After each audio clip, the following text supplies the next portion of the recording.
Gindi, raise your hand and wave, Acer. Okay, Treasurer, Susan Gagnon. Okay, there's Susan. Editor, Kevin Kell. All right, Librarian, Francesco Ambrogi. Go ahead and wave your hand. And National Council Representative John Hurley. You can wave so that everybody knows where you are. And there is your executive for the next coming 2 years. Next year we'll have another election for some positions, so that's okay. All right.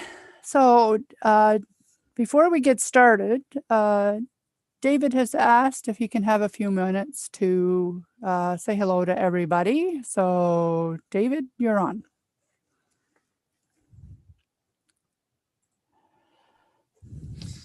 Thank you, everyone, and welcome to this December meeting. And I wish you from the lovely state of Arizona, where we have a 90% probability of rain tonight. We're all excited about that. They've closed the schools. They have declared a holiday, and this should be very exciting. It'll be the first rain we've had in about a month, and we're all excited. And I also want to congratulate all of my Canadian friends, which is everybody, I think, there. The fact that you're going to be able to get your COVID vaccine a lot before we will, because our, quote, leadership, unquote, declined the offer of putting the US first for the Pfizer vaccine. And it looks like that you guys in Canada are going to get it before. God bless you. You deserve it. I have a little quote to you tonight, but it is mostly meant for the next generation of members. I see a lot of beards here and a lot of people with that are kind of in my generation. What the Kingston Center needs are young people, and I hope that the Kingston Center will get those young people.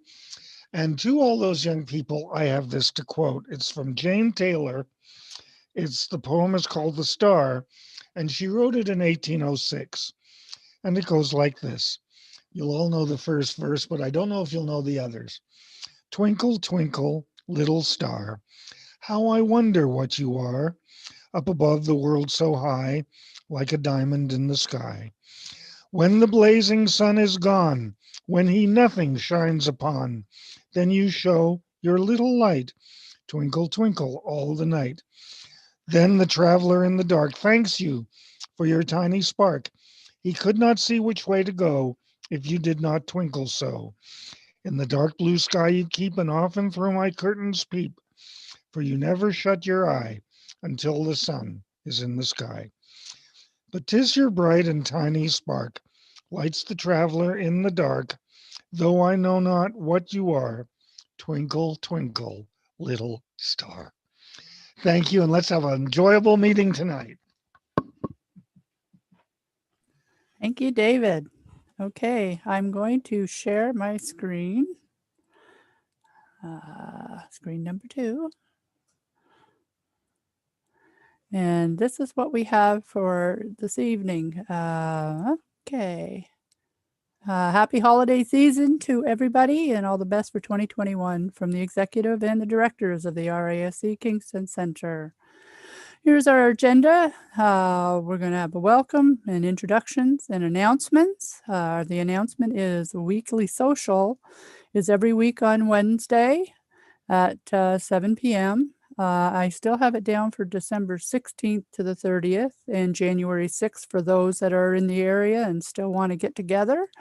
We'll be logging online. If Susan wants to take a break, we'll take over. That's quite all right. And it'll be a Zoom link, which will be sent out by the host through our email list, so you can log on. But we're also looking for more hosts to run the Zoom meeting. So if you're interested, please contact the executive.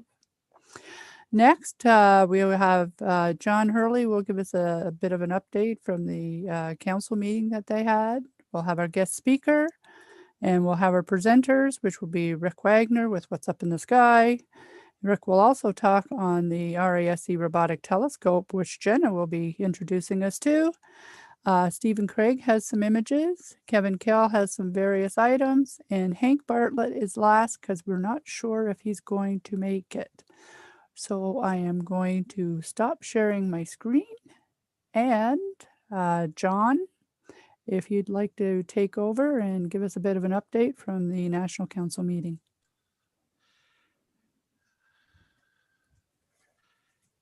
Can everybody hear me?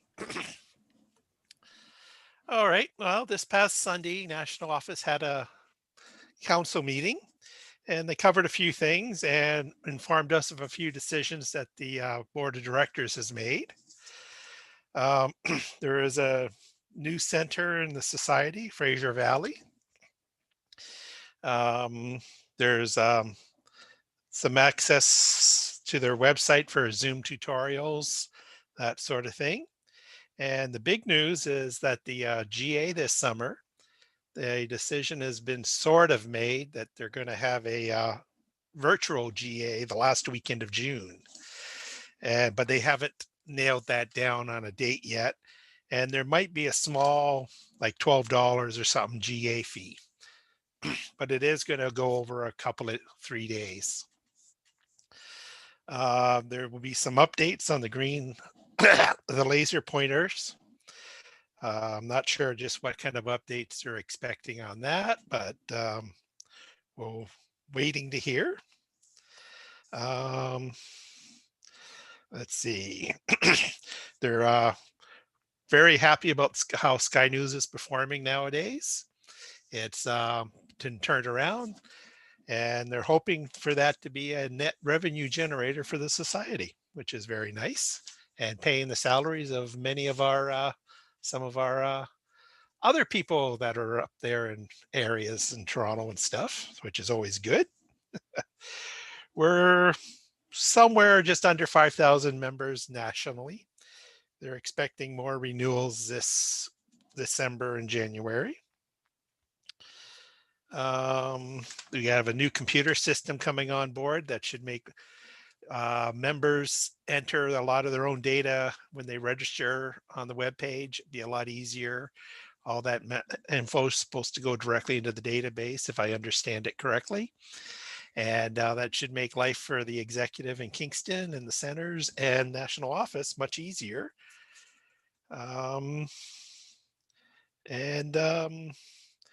This year's budget overall, they're probably going to have a small deficit. And next year, they're hoping a small surplus. And they're hoping the virtual telescopes will be generating some revenue also this year.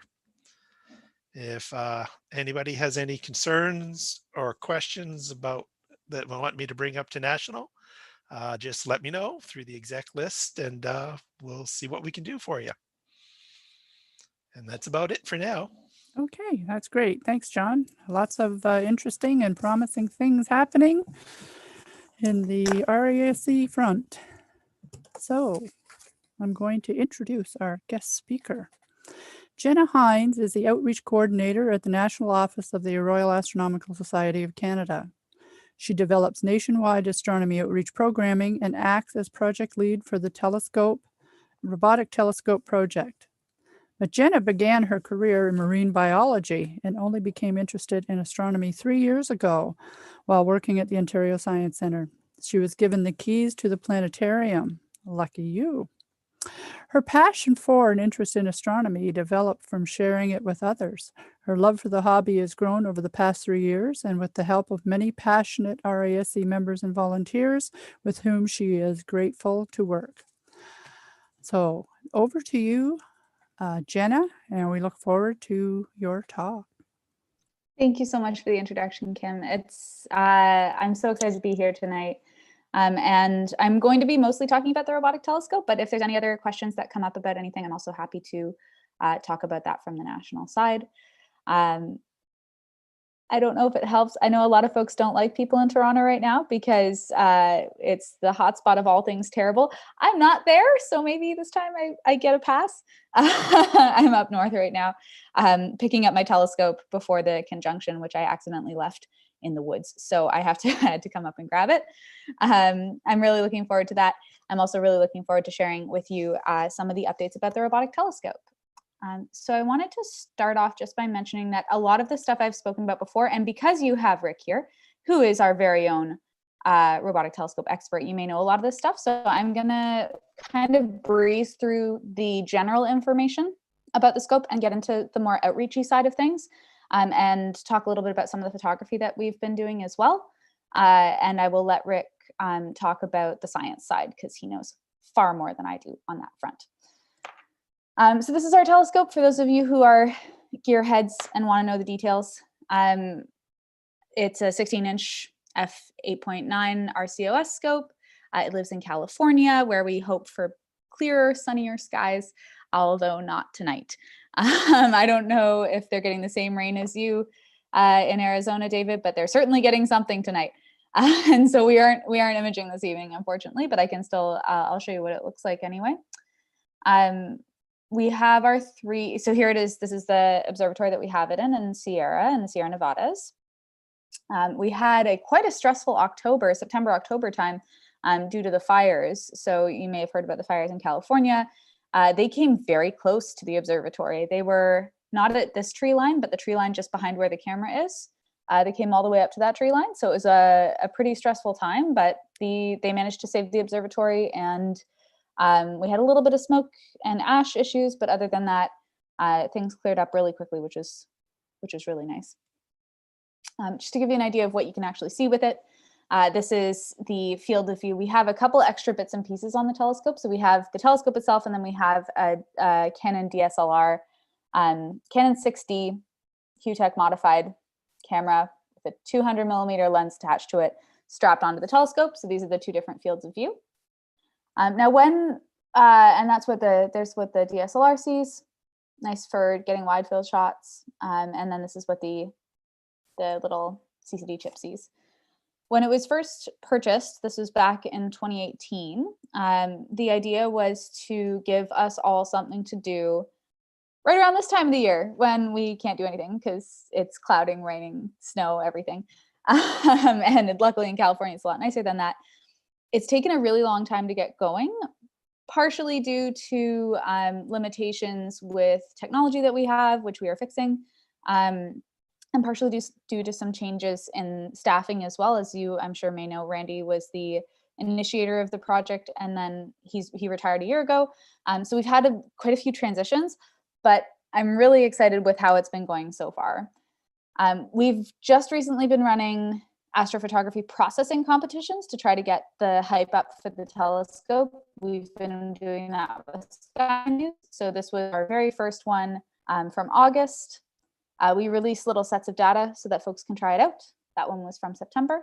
And these were, I believe our winner in both these cases was Ian Brado. And then luckily he took a break in October.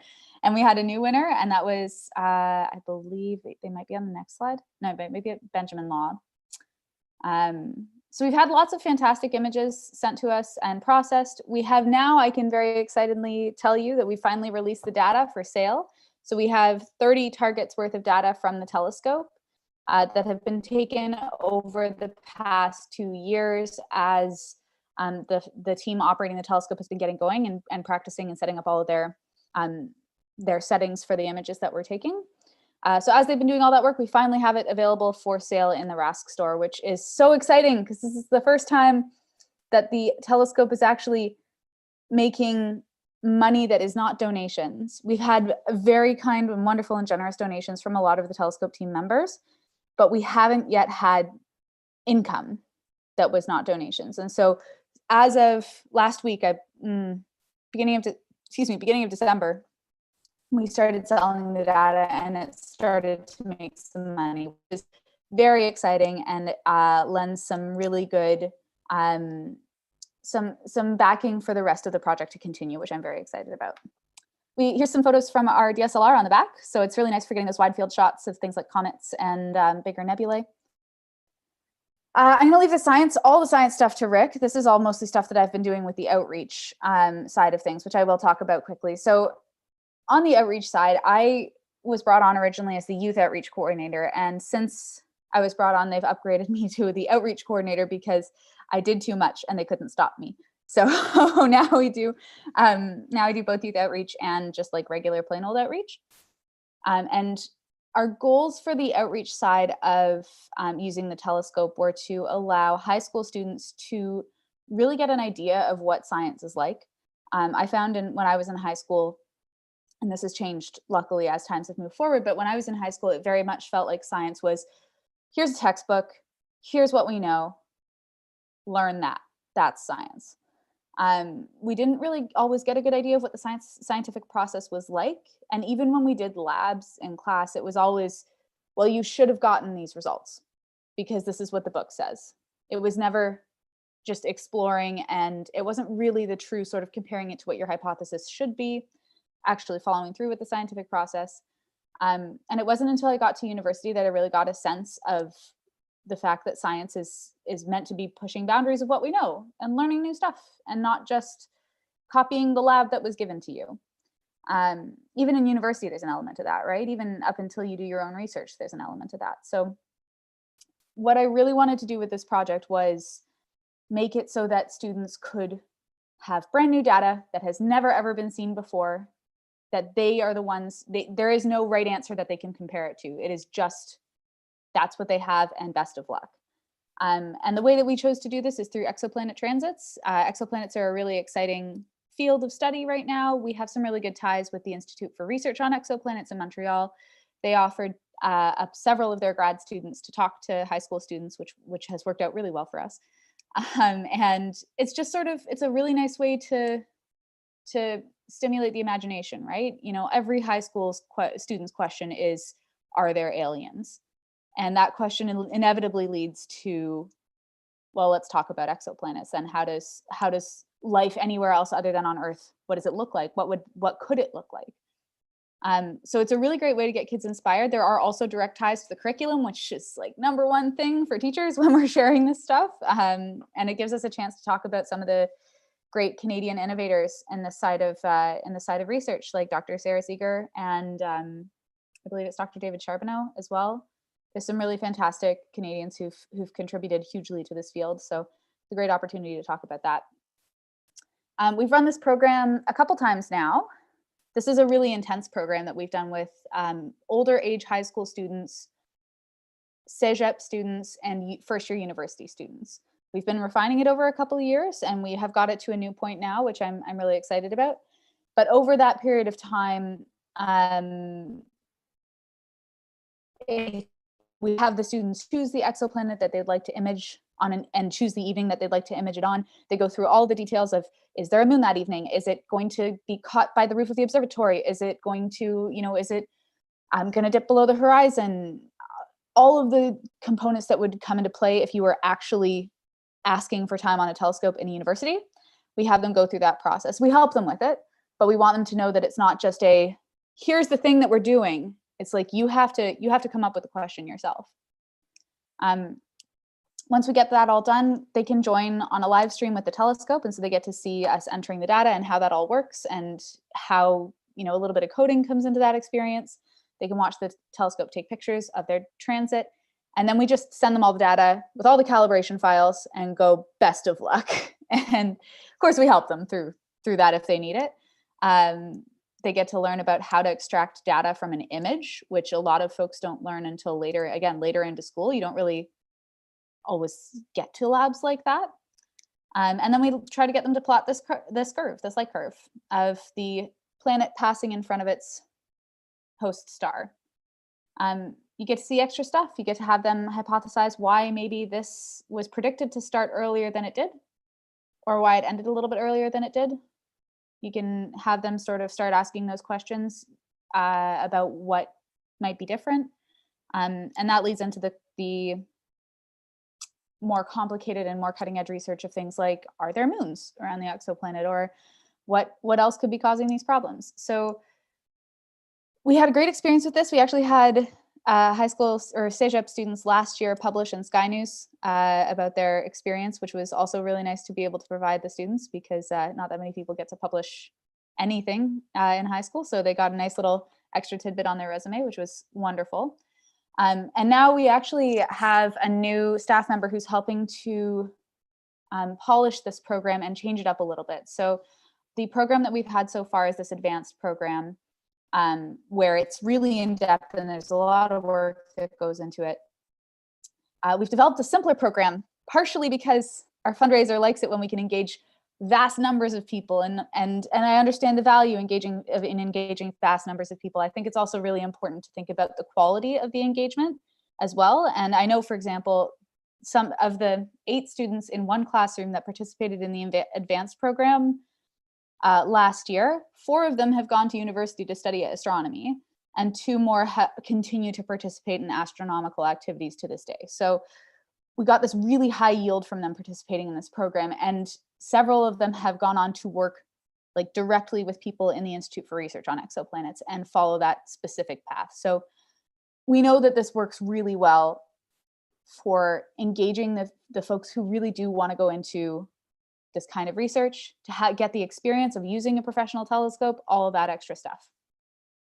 This program, which is our more basic, going to be our more basic program, takes out some extra steps that a lot of teachers get a little nervous about. So some of the big time commitments, things like having to choose the exoplanet yourself, having to have, have the students join in the evenings when we're running the telescope so that they can see everything.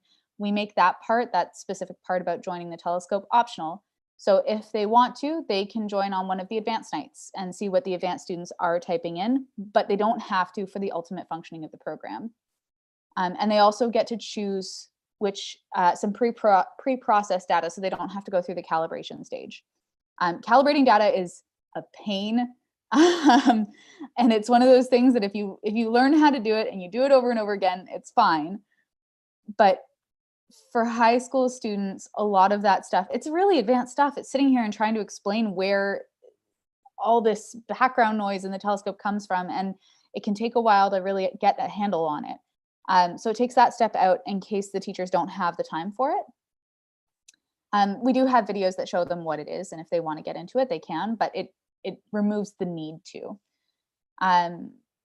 They can publish if they want to. We do still have the option for them to write stories about what they have done with their data. We do have 2 options, which is nice. So in this case, for the advanced outreach, we had them publish in Sky News because it was more of a storytelling piece and less of a scientific report.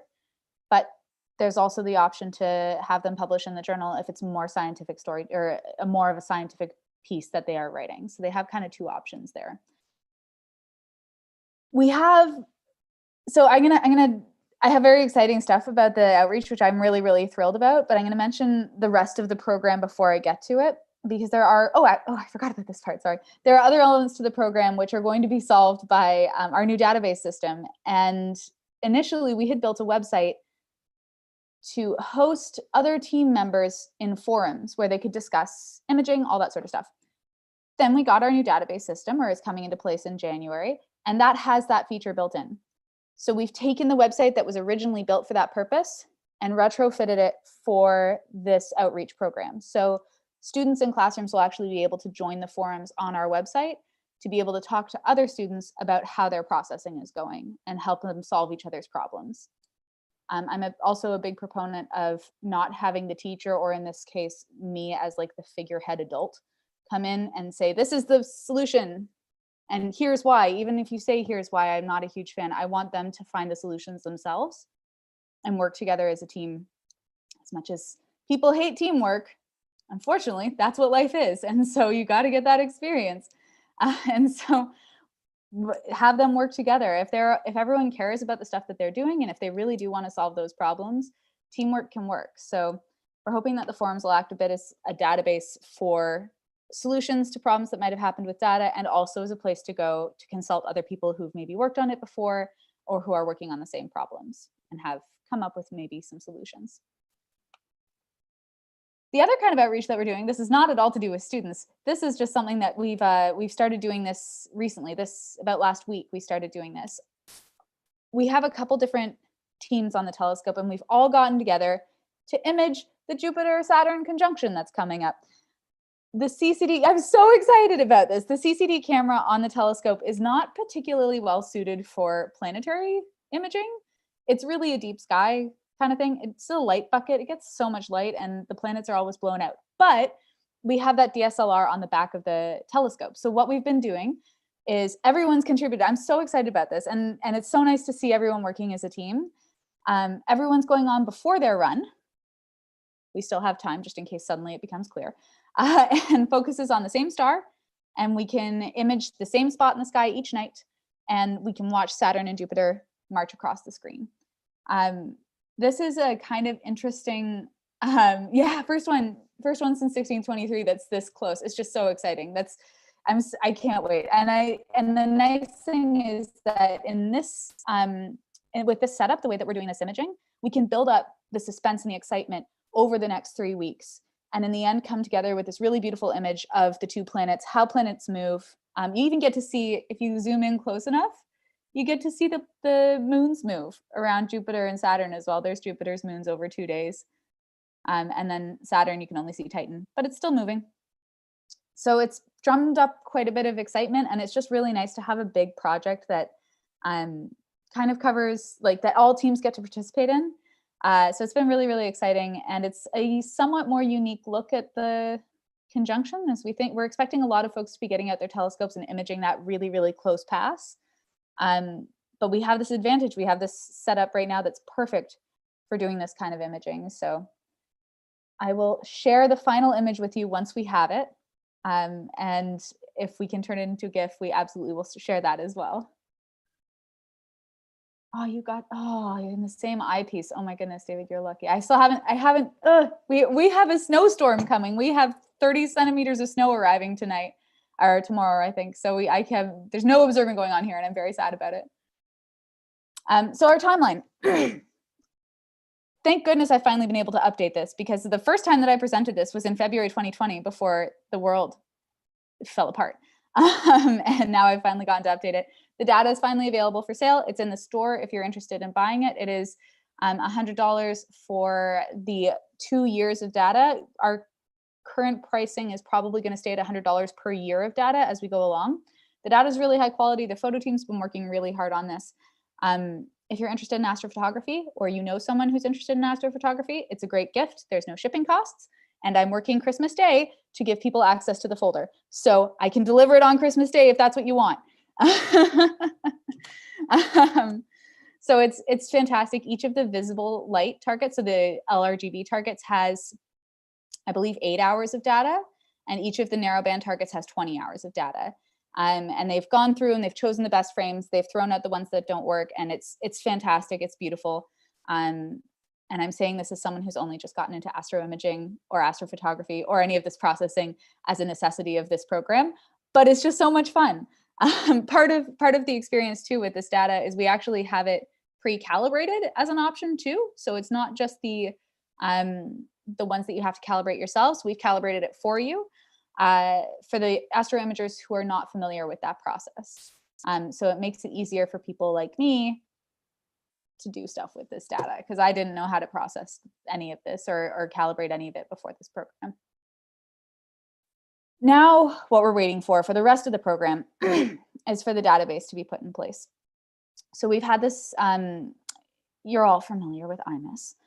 It's our current database system, and it's not been meeting our needs the way we need it to. So we have a new database system coming in, which is much more modern. We have forums on it, which I cannot wait for, where we can all talk to each other. Yes, sorry, this is all 2021. I apologize. I know it says 2020. I forgot that the year changes in like 3 weeks. It's all 2021. So we're talking in a month's time or so, just over a month's time, and then another month beyond that. Thank you for the correction. So we have that database system coming in January 18th, and then we're going to take a month or so to make sure that we can get all of the new memberships set up so that people can join the teams and be a part of the teams.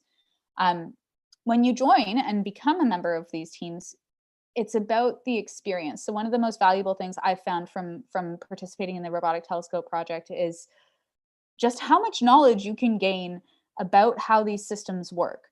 It's very satisfying to learn something as complex as this. So much goes into operating these telescopes, and then have it work. It's quite the experience, and I certainly feel like I've gained a lot from learning this. And so our participation on the teams, it comes with a couple extra things. The data only is one thing. That's just buying the data that comes from the telescope. great way to support the program, but it's not as involved. If you'd like to participate on the teams, the team leaders will be working with those who want to participate in order to involve them in the process and have them learn how to enter runs and why we need to consider certain things. And for example, with the photography team, why some targets may not work because we can't find a guide star that fits in the chip, so that we can't align it right. And so maybe it's not the best target, or maybe there's a really bright star right in the corner of the image and it's going to leave a ghost behind her. It's going to blow out the picture. And so it's all about that sort of learning experience as we grow and learn together on this system. There's also a final way of engaging with the telescope, which is just buying time. It is the less, I don't know, I like the idea of building a community myself. It's the less community focused option. But if you want time on the telescope and you want to image the thing that you want to image, or it also works really well as a gift, you can give a couple hours to someone and they get to choose exactly what they want to image that evening. It's an option. It's the most expensive option of all of them, but it's there. The team participation, we're looking at a price range of around $300 for the year. You also get access to all the data included in that, and you get, I think I have actually a list of this in the next slide. Yeah, you get access to all the data. You get to choose the targets you have input in choosing the targets. You learn how to use the software and you gain that team experience. You also get first dibs on the frames at the end. So you get first dibs on processing those pictures.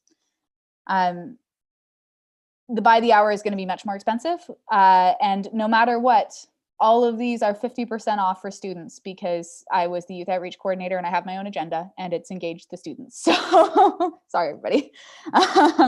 So data users will pay $100 for, or adult users for the data will pay $100 and students will pay $50.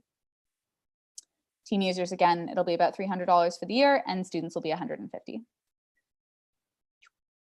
Thank you for having me. That's about all I have on the telescope. I do want to, let's just quickly, I'm going to switch to a different sharing to go and look at the website where the telescope lives and just refresh the telemetry and see how our weather is doing. And we can cross our fingers and hope that it's suddenly not cloudy. If anyone's interested, it's sierra-remote.com. I'll just drop it in the chat in case anyone wants to go. Oh, anyone wants to go and check it out at any point. Unfortunately, it does look like it's going to be cloudy tonight. They have some nice cameras set up so that we can see maybe a few we're not there yet. It's not looking good, unfortunately. But this is our site. They did open the roof, so they are optimistic, I suppose. And maybe we could get the telescope going. If there's interest, I can show you the interface that we use to engage with the telescope. I'll jump on that quickly just to show you. And Rick can do this as well if he wants to, because of course he's got the access to the telescope too. The way that we have it set up, we have we have two computers down there. One is the primary and one's the backup. And we all take turns jumping on and programming it and setting up for images. Here is our computer. We've learned an unbelievable amount about IT support from 3,000 kilometers away, which is way harder than you'd expect it to be. We have our webcams so that we can see what our telescope is doing. That's just been fixed like in the past 2 nights, which we're pretty excited about. And we have all of our various toys plugged into a power cord that we can control from anywhere, not just the computers here, but we can go on through the Sierra Remote's network and turn on the power cord as needed. So this is our setup. We can cross our fingers and hope that it gets less cloudy. Maybe we can image Jupiter and Saturn, because we didn't get to image them last night either, and I really want to see that progress. But for now, perhaps we'll leave the science for later, eh, Kim? Yep. Okay, sounds good. So for now, that's what the Robotic Telescope project is all about. We will soon have it up and running so that you can participate in the teams, vote on targets, learn how to use the scope. And that should be in February, so in a month and a half or so, or 2 months. And the good news, yes, yeah, from Walter, I'm sure the other scopes will appreciate when you turn on the white light. That one is one of those, I was threatened with death if I turned that on when I learned from Paul how to use the scope. He was like, don't you ever turn it on. He's like, everyone will kill you. Because we do keep good company in this building. There's a NASA scope in there, and there's a scope from some PGA Tour golfer. So some nice big high-end scopes. Ours is on the lower end of things. So yes, I've been threatened not to turn on the white light. And it's an interesting challenge trying to get a team of about 10, 15 people right now to use it without us destroying stuff. But the good news is that we haven't destroyed anything yet. Everything's still working. And as we open up the teams to more people, we'll see how the system goes. We may put a limit on how many people can join the teams. We'll see how many people are interested in the first place. But I can tell you from experience that learning about this has been a blast. Excellent, Jenna. That's great news to know that after so many years of talk, it's finally coming to fruition, and we're finally able to get there and use it, and all that great work that you guys have been doing. That's awesome. I'm so excited. Anybody have any questions for Jenna on the robotic telescope? Unmute yourself and ask away.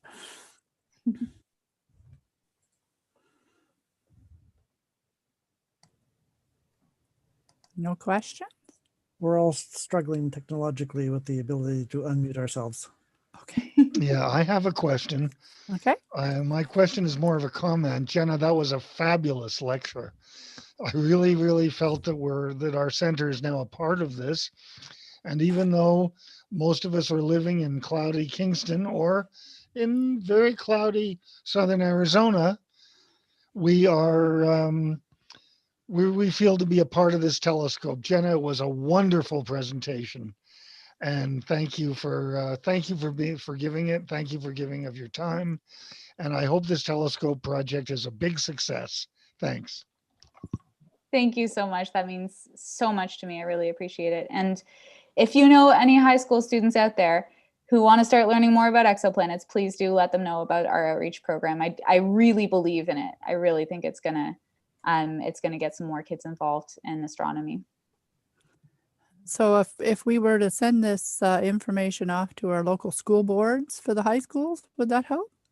That would help so much. I actually, on that note, sorry, I'm really excited about this because we've been really in crunch time because the student that's working with me right now and I are trying to get this website. We have a new website. We're trying to get it done by December 18th so that the Science Teachers Association of Ontario can share it with their list. So it's almost done. I'll show you. That's it, sort of. I'll show you what we've got so far. It has some like polishing to be done. Okay, we're good. It has some polishing to be done in terms of the button colors and the fact that it's also taking forever to load because I live in the woods. But we've got information going up on here about the program, and we have sign-up sheets. We have places with the resources all listed so that you can go in, and the teachers can go in and download, oh, come on, internet, can go in and download all the files. For the programs, if we look at the advanced program, we have Google Forms that the teachers can fill out so that we get information about who's participating. And then eventually we'll have the forums available for the students and the teachers both to use. There's our timeline, and I think there we go.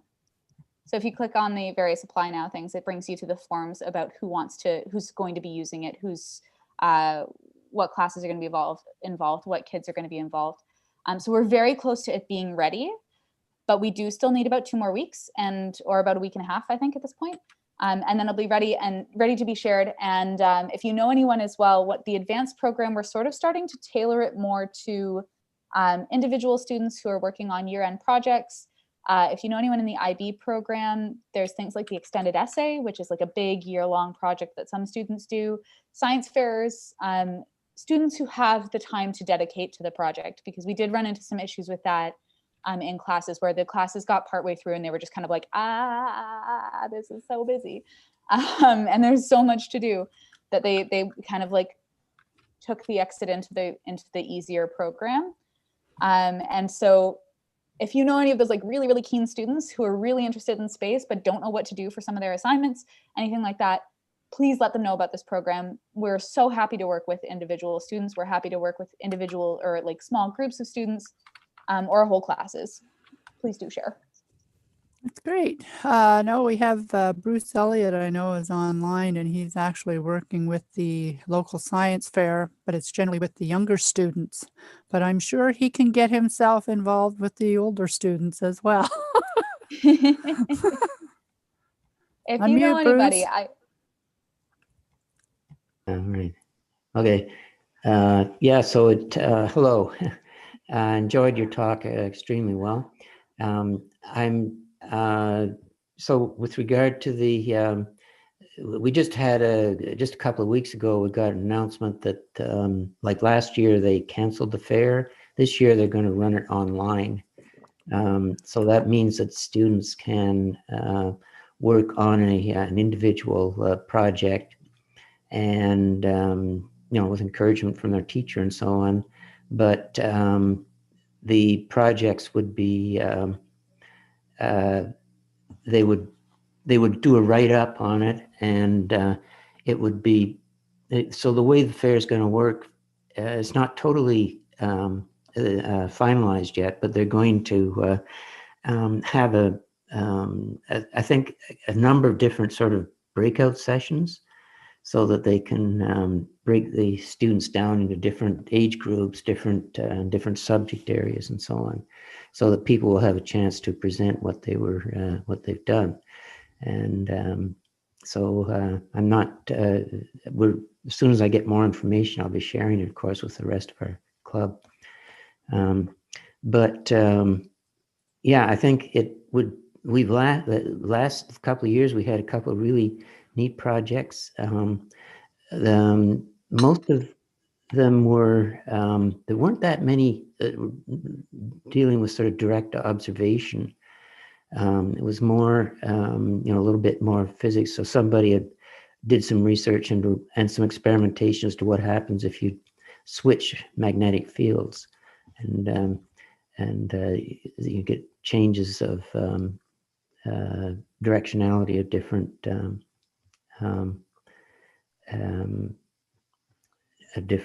particles in a field, and somebody else did something on gravitational waves, and again there was a lot of sort of research they did just in looking up online, but they did actually make an attempt to try to make it had a little experiment in which they tried to show the effect of it was several steps removes course from reality, but it gave that they really put an effort into trying to understand how the waves travel and can interfere with another event so many billions of kilometers away. So anyway, that's just a quick. I'd be excited to help in any way I can to facilitate this. So Well, it's definitely something we can talk about going forward into the end of December into January, and see how you can actually get this information out to the high schools. yeah, That would really be great. Yeah, and I do have a couple of contacts. We have there's a different set of judge supervision that's going on right now. So there's different people that are in charge of the judges for different areas. So and different age groups, and so I have contact with some of these people, and hopefully we'll be able to make something happen. So Okay, that's great. yeah. I'll just add quickly as well that I know that one of the issues with national office is that we do have some communication troubles with getting information from us to the centers. And one of the attempts to make it somewhat better, at least, one of our past staff members set up a list called the Uplink for presidents and for treasurers, which hasn't always been updated, and it hasn't always been I don't think there are enough people on the list. And so I believe that National Council is now being added to the list as well, in an effort to sort of keep more people informed of what's going on. And so what I will do now knowing that Bruce as well, I at least have your name, And so I can connect with you once we have this website ready to be advertised properly. But what I'll do likely is just put it in the uplink that's going to be going out December 18th, I think, on the Friday. And then the information will be there and ready, all packaged up nicely to be shared in whichever avenue makes sense to you. So Okay. do you, what are sort of the different age groups that you've been aiming for?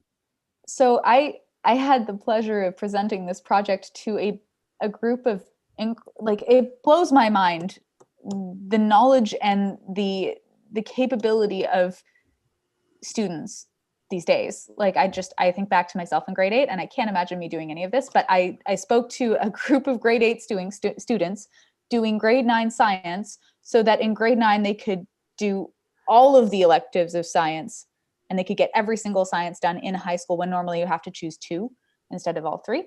And they seemed perfectly capable of doing this. So that's grade 8. And they were the ones who are like diving in and really excited about this. I would say that's the lower end usually of what we would aim for in a general sense. I don't think that this is an appropriate program for like grade 6 classes, because there is an astronomy unit in grade 6. We may be able to simplify it someday. Right now we're focusing on simplifying the big complicated program just into a grade 9 program. But we may be able to eventually get it to a grade 6 program. For now, we're focusing on grade 9, and then the sort of specialist classes that are in sort of grade 10 to 12, things like, I think in some provinces, there's a grade 10 astronomy class. In some, like in Quebec, there's cégep schools where they have specific astronomy classes. In BC, I think there's an earth and space science class in grade 12. There might be one here too. So different provinces have different classes. And so we're kind of aiming for that amorphous cross-curricular type stuff at the sort of grade 10 to 12 range for the more complicated projects. And then for the easier projects, sort of grade 9 and up. Well, that's fantastic. Yeah. Okay. Does anybody else have any questions for Jenna? If not, our next presenter, thank you so much, Jenna. That's just a fantastic work. I mean, it's been a long time coming, and you've done a great job with it. Thank you so much. I'll send out the article that the students from last year wrote that was in Sky News. I'll send the link in the chat in case anyone wants to read it. Awesome. That'll be great. That'll be great. Thanks a lot. We can stick it up on our website too to encourage a lot of other kids. That sounds great. To think about the sciences for sure.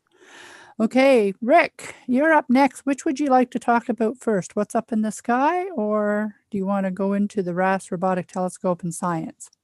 Sure, let's do, let's continue with the remote telescope theme. Okay.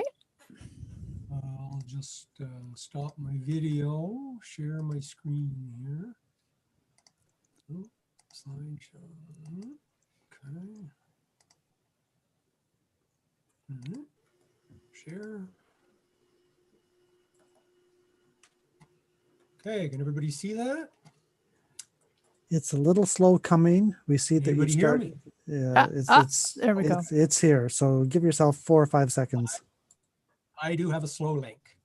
So I want to thank Jenna too, because she's been doing a great job keeping control of this program. I'm sure it's like herding cats, trying to keep up with everything we're doing and wanting to do, and some of the things we're going to want to do that I'm sure are going to cause her a lot of heartache.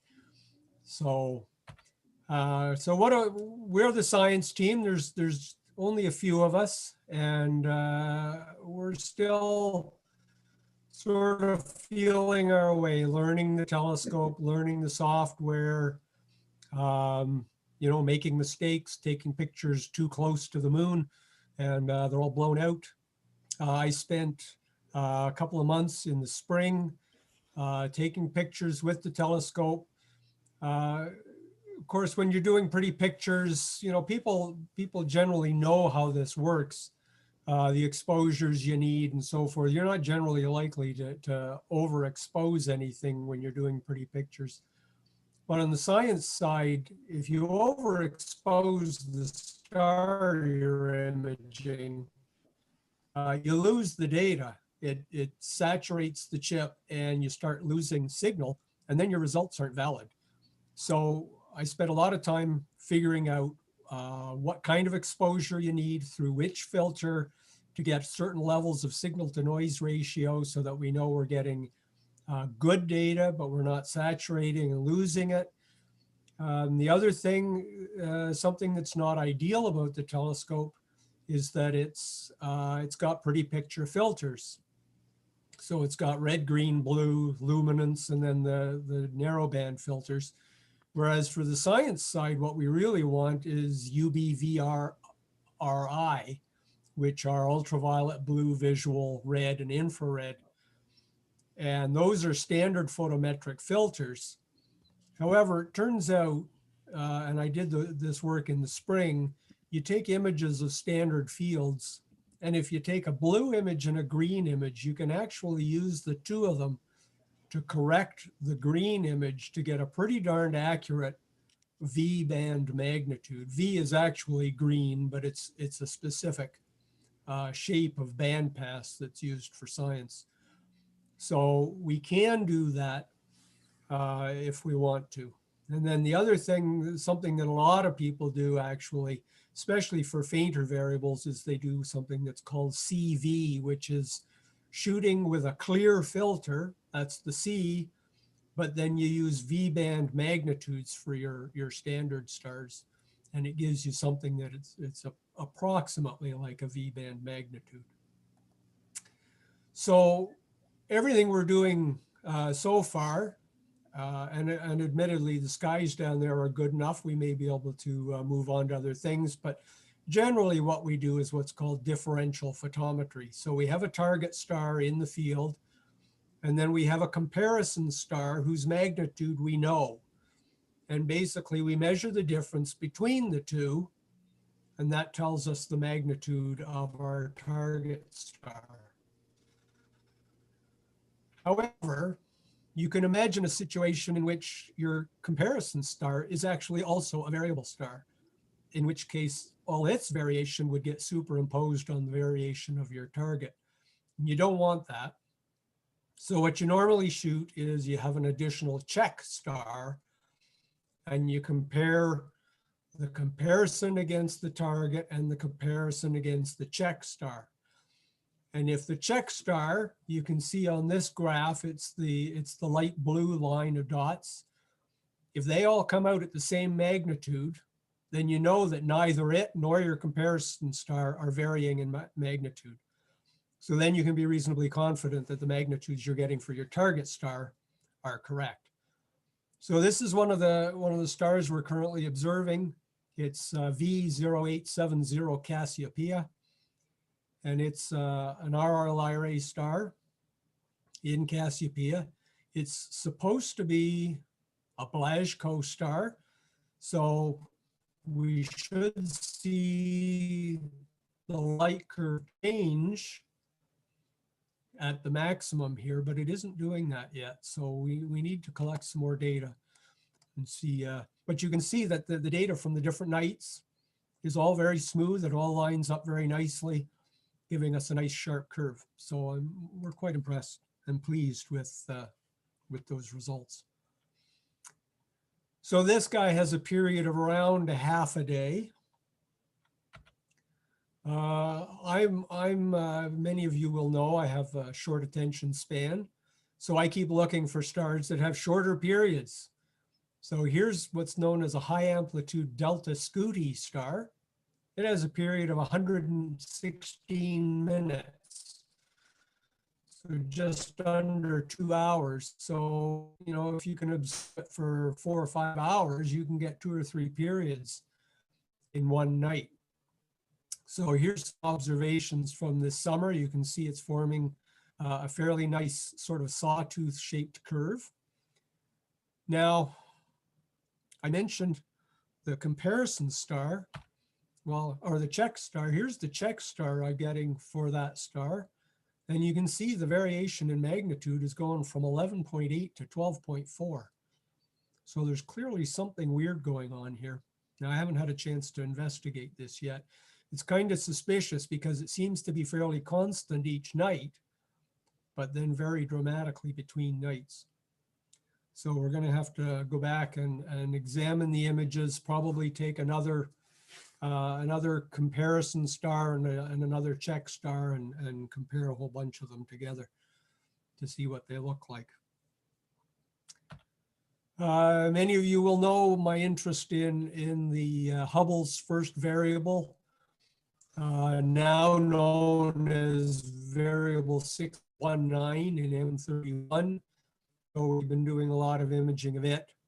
And over the months, we're collecting an awful lot of data, very nice images of M31. So I think at the end, one thing I would like to try is add them all together into sort of a 50 or 100 hour exposure of this section of M31. You can see the core on the right and the dark lanes, and my little variable is basically almost invisible on this image in the very middle of the frame. I don't know if you can see my mouse, but it's right there. Yes, we can see your mouse. Good. So that's it for the slides. To try and entice people into the program, the science team, we've been thinking a lot about other things we can do. We've already done 2 supernovae, the one in M61 and the one in NGC 3643 that we did back in the early summer, I guess. And we submitted observations to the AAVSO database. I'll talk later about Nova Persei 2020, which we've been observing and submitting data. We've got about 100 observations now in the AAVSO database. I've been taking some images of M15, the globular cluster, and we're going to try and detect the various variable stars in that. And we can do other globular clusters as well, and indeed some open clusters. One thing I was kind of interested in doing is if you do B and V images, you can create a Hubble or a Hertzsprung-Russell diagram, which gives you a graph of the brightness of the stars against their temperature. And it's a wonderful diagram, and it allows you to explore all kinds of really neat astrophysics at a relatively elementary level.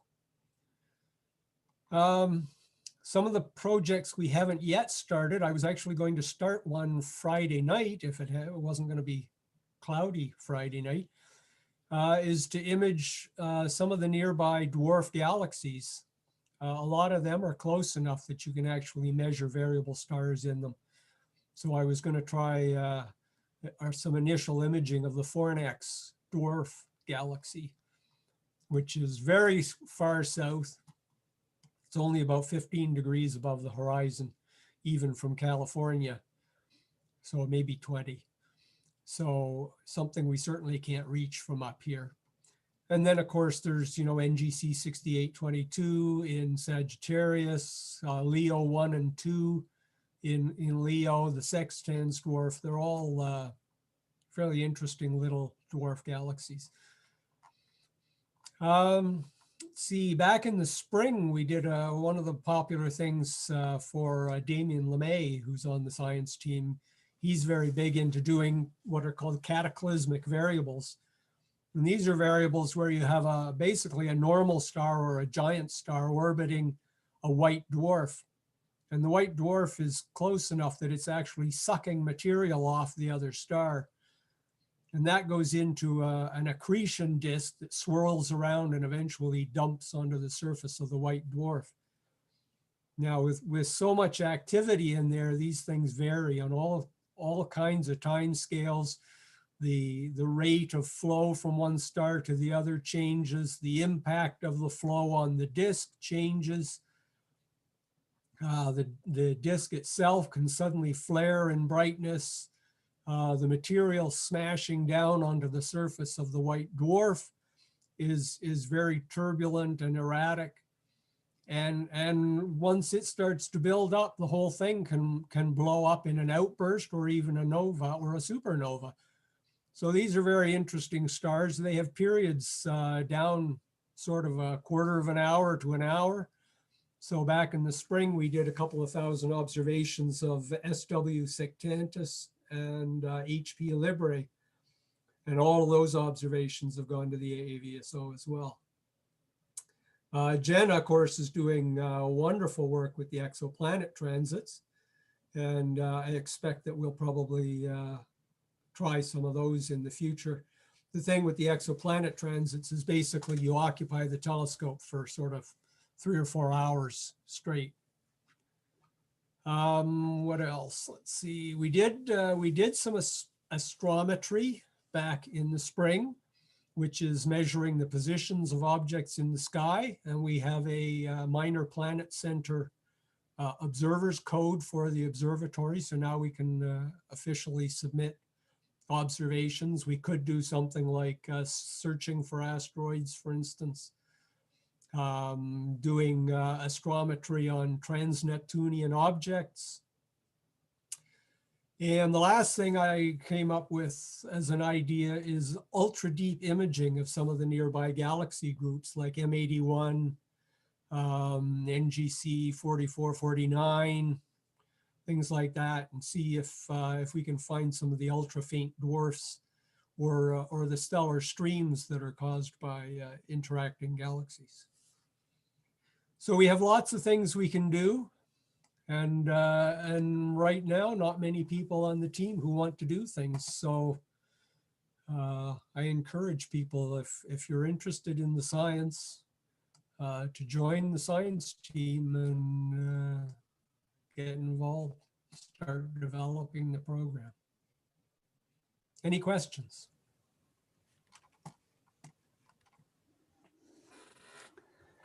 That's great, Rick. Thank you so much. There's a lot of work that's been being done for sure. And what is the observer code that you're sending into the AVSO? We do that with our individual codes. Oh, okay.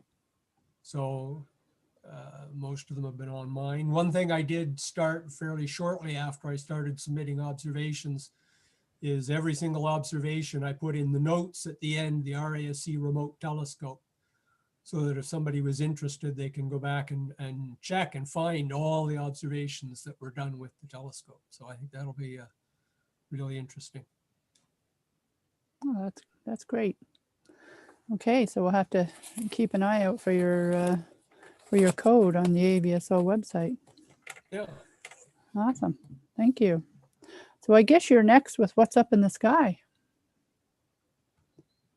Okay.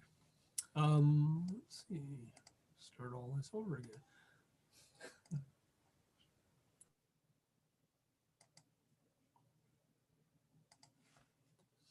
Okay, so the sky this month. On the ground, there's not a lot happening. The Queen's University has their roughly weekly physics, astronomy, quantum optics seminars, but they had their last one last week for the fall. But I noticed that there is now one scheduled in mid-January, so they will be starting up after the holidays. Not a lot of the BAA webinars as well, but there is one on the 16th, imaging the sun in 3 wavelengths. And the nice thing about those is they happen at 7 o'clock on Wednesdays, but it's 7 o'clock England time, which is 2 o'clock in the afternoon here, so it doesn't interfere with our meetings. Next meeting for us is 13th of January. Kim's already mentioned 7 o'clock every Wednesday evening. We have our Zoom socials. And Queen's Observatory, of course, is shut down because of the COVID. However, they've been doing interviews with some of their researchers and stuff and doing what they call fast radio burst podcasts. And there's a new episode up as of about a week ago. If you go and listen to them, they're very interesting. I really enjoy them. The 2 deep sky areas around here, again, same as before, socially distance observing on your own. We've recently had contact with the people from North Frontenac, and I'm not sure what's going to be the outcome of that, but they're expressing interest in possible cooperation with us, providing some outreach stuff. So that might be exciting in the spring. So nighttime hours, I just randomly chose the 21st of December as a good night to see what the hours of daylight and nighttime are. And you can see we get up to 11 hours and 39 minutes of astronomical dark. That's the best we do during the year. I like to observe through through astronomical twilight, so we can pull another hour out of that. So almost 13 hours of observing time. The moon this month, we had last quarter yesterday, 14th of December. It's new. The 21st of December is first quarter.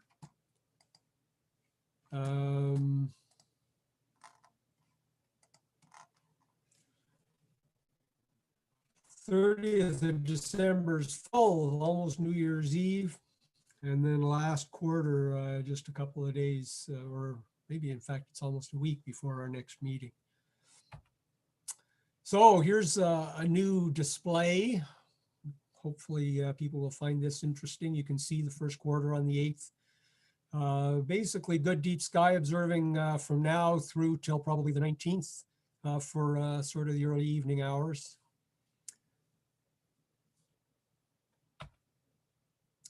So what's up in the actual sky? Well, I mentioned it before. TCP J04291884 plus 4354232. That's its original designation when it was discovered on the 25th of November by Seiji Ueda in Kushiro, Hokkaido, Japan, shooting with a Canon 6D and a 200mm lens. He discovered this possible nova. So it gets the designation TCP, blah, blah, blah. Once the professionals have taken a spectrum of it, they confirm that it is in fact a nova, and then it gets labeled as Nova Persei 2020. And a few weeks after that, maybe 1 week after that, the Sternberg Astronomical Institute of the Lomonosov Moscow University and the Russian Academy of Sciences Institute of Astronomy designate it with an official general catalog of variable stars designation, which is V1112 Persei. So that's a much easier name to work with. The Nova Per 2020 is probably the easiest to go with. Come on. Yeah, I was going to say, before you go on, can you quickly point out Capella and Murphak as the two points, because these funny letters you have on these stars, they're totally like in a foreign language. I don't go by names. So this is Auriga here. That's Capella and the twins. And then this is Perseus up here. There's Alpha Persei, the main cluster. California Nebula is down about here, and the Nova is down out on, I guess, Perseus's back leg.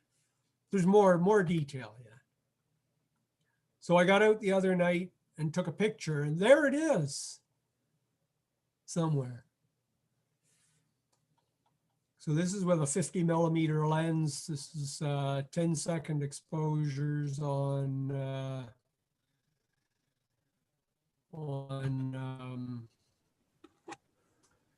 a tripod, Canon 60DA at ISO 1600, I think.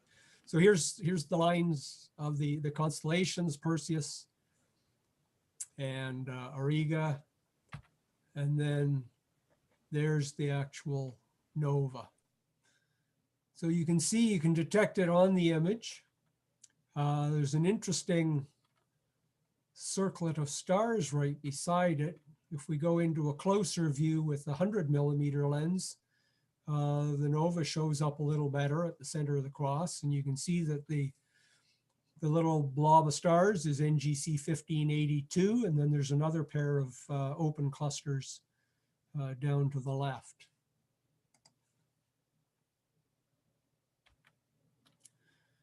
This is an image from the Deep Sky, the Digital Sky Survey.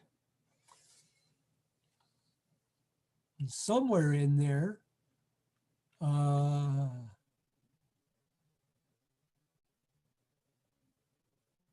think right there is the pre-nova, just barely detectable on the blue plates, not detectable on the red plates of the digitized sky survey. So it's down around 21st magnitude or something. So this is their image from probably back in the 70s. And there's our image from just the other night, Friday night. So you can see it, it brightens up a little bit. So it's up to about 8.5 magnitude right now. Rick Huziak said that it's getting fainter. It is starting to decrease. Here's a graph of all the data since it was discovered. The green ones in the middle are the V data, which is approximately visual data. The little black circles are actual visual observations. So you can go out and do visual observations of it. And you can see that it's quite interesting. There's you can get a lot of variation in one night, up to about 0.4 magnitudes or so. But basically it maxed out somewhere around 8.4, and it's probably down to around 9.5 or so, 9.25 right now. So it's still pretty easy in a small telescope. So what else is happening this month? Well, on the Sunday night to Monday morning, the 13th to 14th, is the Geminid meteor shower. You can see the little purplish crosshair in the middle of the chart is roughly where the that's the center of the chart. Sorry, the Geminids actually originate up near the head. So you'll see the meteors apparently streaming away from that point. Zenithal hourly rate is about 120. And given the fact that this is about, I think a day or two after new moon, there will be no moon to bother you all night long. Now the Geminids are a fairly sharply peaked shower. So your best observing is from midnight till dawn. But you should have reasonably good results the night before and the night after. So that's a biggie to go out for. Something I find kind of interesting is asteroid occultations. So in this case, the asteroid 326 Tamara at 13.9 magnitude is going to occult a 12.3 magnitude star in Pisces. So the combination of the two will drop about 2 magnitudes for a period of up to about 16 seconds. And it happens just after midnight on the evening of the 16th. Then you can see here's the path on the Earth. The green line is the central line. The blue line is the predicted northern edge. So Kingston's well within the band. So, and you don't have to see the asteroid. You have to see the star that it's going to occult, which is 12.3 magnitude.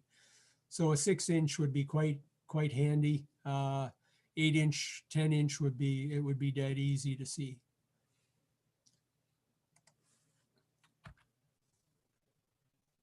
So December 21st has already come up. It's the winter solstice, 5:02 in the morning. That, of course, is the time when the sun is furthest south as we go around the sun. Nights are the longest, days are the shortest. We all love it, except the solar guys. But also on the December 21st is the Grand Conjunction with Jupiter, just 1/10 of a degree south of Saturn. It's also first quarter moon. Asteroid Letitia at magnitude 9.9 is in opposition, and the Ursid meteor shower peaks. So this is an all-nighter if there ever was one. So the great conjunction, Jupiter and Saturn. And all clouder. Oh yeah, it's not going to be cloudy. It's going to be clear all night long. So you can see in Stellarium, which I have newly installed and I'm trying it out since I can't get Starry Night Pro to work anymore. You can see that Jupiter and Saturn in a sort of an eyeball view are basically one over top of the other. So they are very close. I thought it'd be interesting to see what's it going to look like in a telescope. So using Stellarium, here's the view through the Boltwood 0.4 meter telescope. So it's a 16-inch telescope with a 5.2 millimeter eyepiece, 426 power. And the two are still in the field of view. The discs are easily resolved. I mean, it's going to be magnificent. You won't hardly be able to produce enough magnification to get them, one of them, to not be able to get them both in the field. Unfortunately, given the weather up here, here's the view the night before. Now this is slightly lower power. This is 250 power, which is still pretty darn good. And you can see they're still in the same field of view. And then the following night, again, still a field of view. So we've got 3 nights to try and get out there and see it. In all 3 times, the closest they get is about 6.2 arc minutes. And the night before and the night after, I think, are 8 arc minutes and 10 arc minutes apart. So they're still very close. First quarter moon, well, we all know what that looks like, pretty much. This isn't quite first quarter, but it's as close as I had a picture for. And the Ursid meteor shower, pretty minor shower, probably 10, maximum of 10 meteors per hour. And they radiate from up near the bowl of the Little Dipper. And the best viewing is the moon is going to be more of an interference for this one. So the best viewing is closer to dawn after the moon goes down.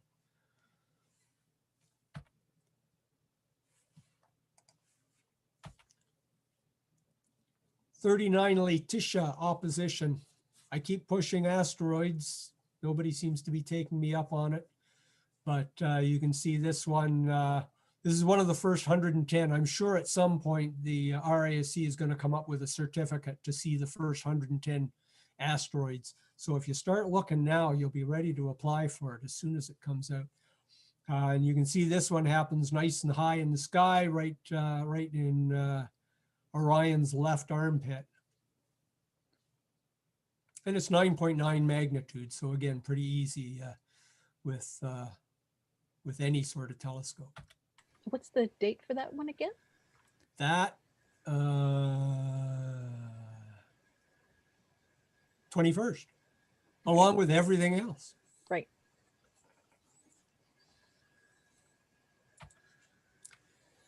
And getting into January, the new year, the quadrantid meteor shower, not going to be very good this year. The moon is going to be a real problem through most of the night. It does set, I think, a couple of hours before twilight in the morning. But the quadrantids are apparently well known for fireballs, which don't really pay much attention to the moon. So if you want to get out there and watch for fireballs, that would be exciting. And finally, on January the 8th, Meliboea is asteroid 137 at magnitude 13.7 is going to occult a 12th magnitude star. in Canis Minor. And the path, again, this time the path goes somewhat north of Kingston. What's nice about this one is it actually happens when the star is close to the meridian. You can see on this chart, that's the turquoise lines outline the sky that I can see with the 16-inch scope. And it's right in the middle of that. So this is one that if it's clear, I may be able to image. And that's it for me, unless there are any questions.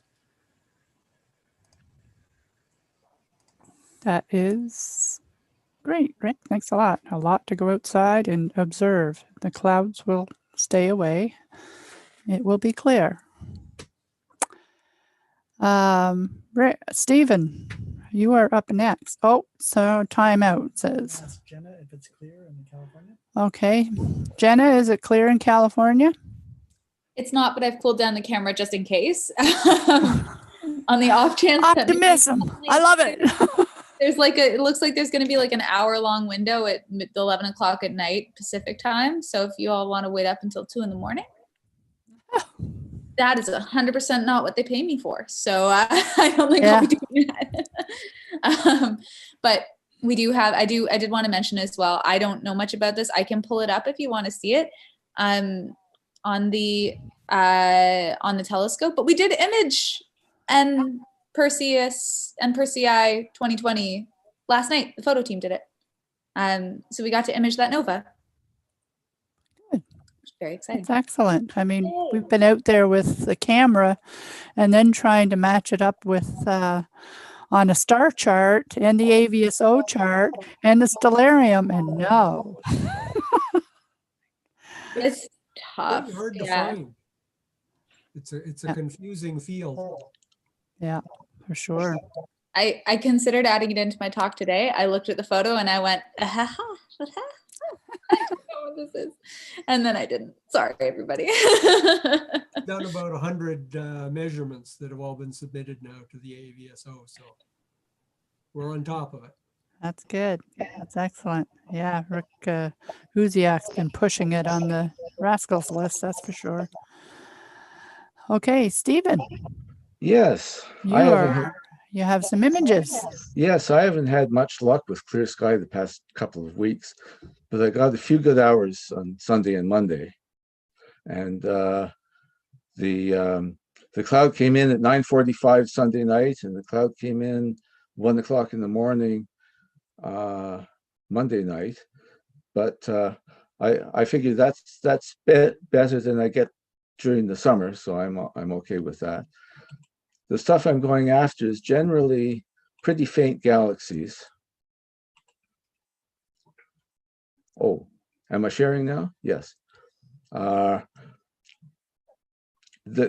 really hard to see when I'm acquiring them, so I don't generally know what I've got until I do a long exposure. So I've got these in the order that I took them. The first one is NGC 676 in Pisces. It's a rather nondescript galaxy, but it's a useful find anyway. And then this is a nice little line of galaxies also in Pisces. This is ARP 323, which is this fellow right in here. And then there's a nice chain of galaxies through here. Again, I didn't know what I had until I got a long exposure of that. And then this is a nice one. Hank really liked this one. Nice little spiral in Cetus. But I was almost blocked out of this by cloud. I just had time for one exposure. I usually like to get 5. So this is still a little bit noisy through here. But I'll try it again another night and get a cleaner picture. And then this is my favorite. This is a nice little planetary nebula in Pegasus. I like to call it the smoke ring. It's very faint, very difficult to find. I've tried it a couple of times without success, but I finally succeeded on Monday night.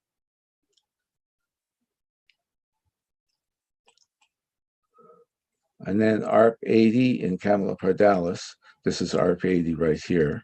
a nice little spiral, and then you get 2 bonus galaxies thrown in.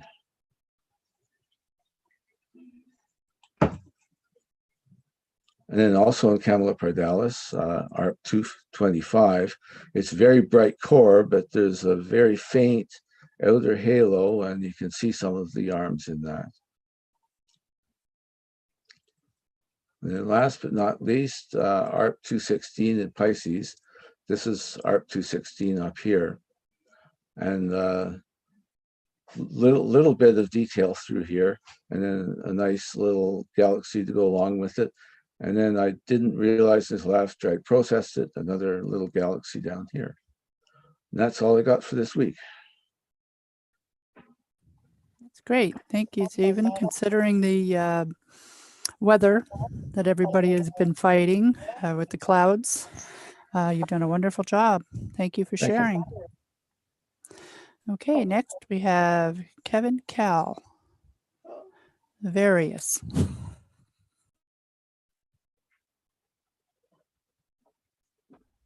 I don't even know where to start. We've had such a group of energetic speakers tonight. I feel really, really pressured to talk fast and be energetic and wave my hands and yeah, like that.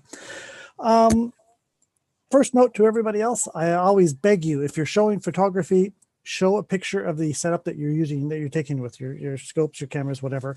And of course, I am violating that rule right now. So I'm simply going to say, this is what screen 1. This is what I took a picture with a Canon T7i on a tripod. And what I'm working towards is the RASC. Can I shut that down without killing it? I have too many screens and stuff like that. So I'm working on this thing here, this RASC observing certificate, and I encourage everybody here, you've got a camera, you can do this one. This is the wide field photography certificate. I'm not sure if it's actually up to date. I just downloaded it and it looks like it's addressed to Tenho in Lucky Lake, Saskatchewan. I don't think he's looking after that anymore. I'll have to follow up on that. But this is the latest certificate that I downloaded from the website, so I can only guess. I am doing this. I am going to fill this out, and I hopefully will do it this weekend and send it off and get my astro certificate, astro imaging certificate for wide field.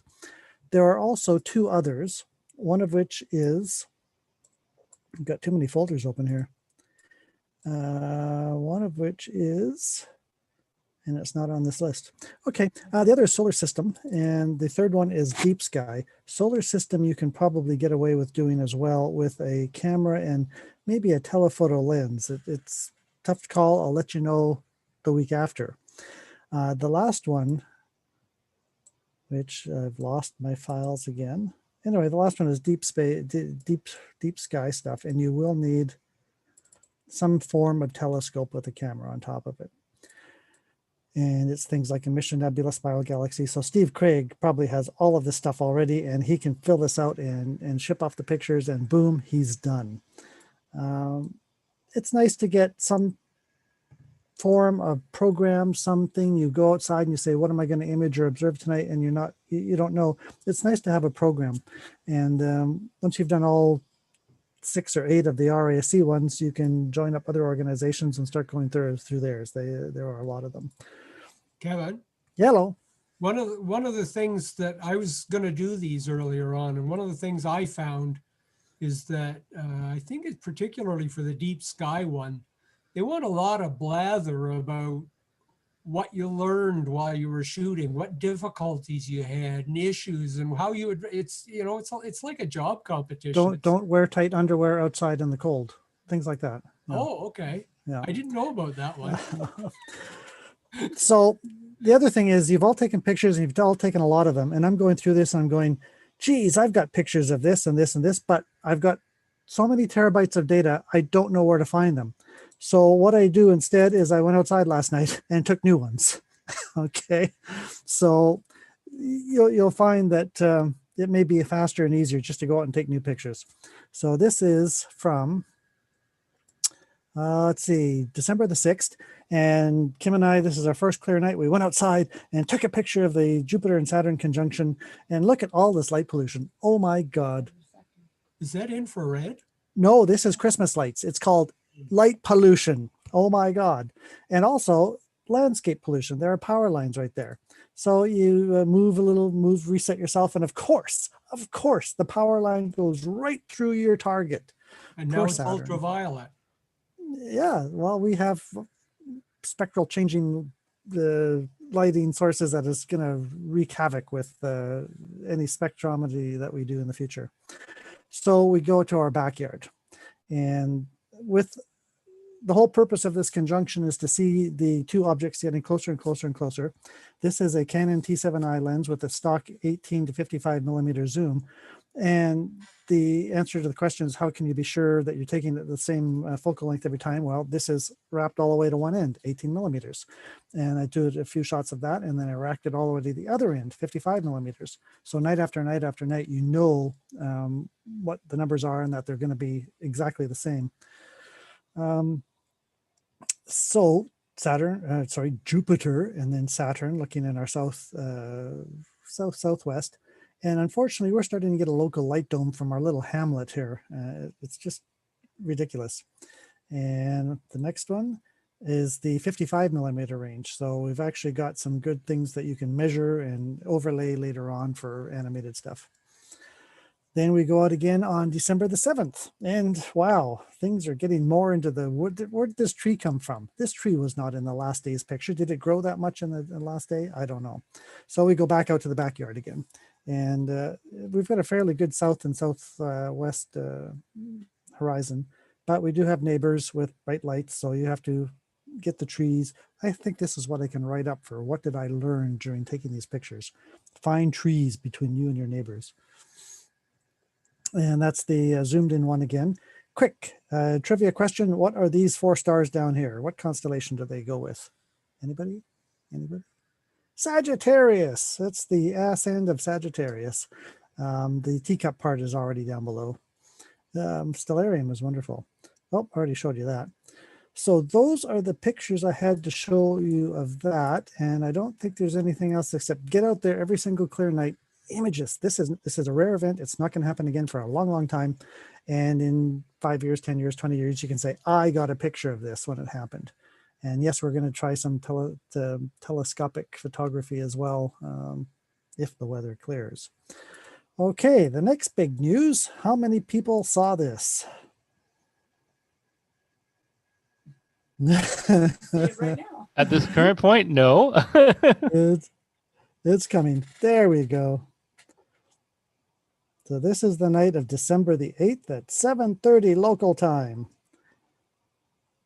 That is a fireball, and that was the one that was captured on our camera system here as part of the University of Western Ontario Meteor Network.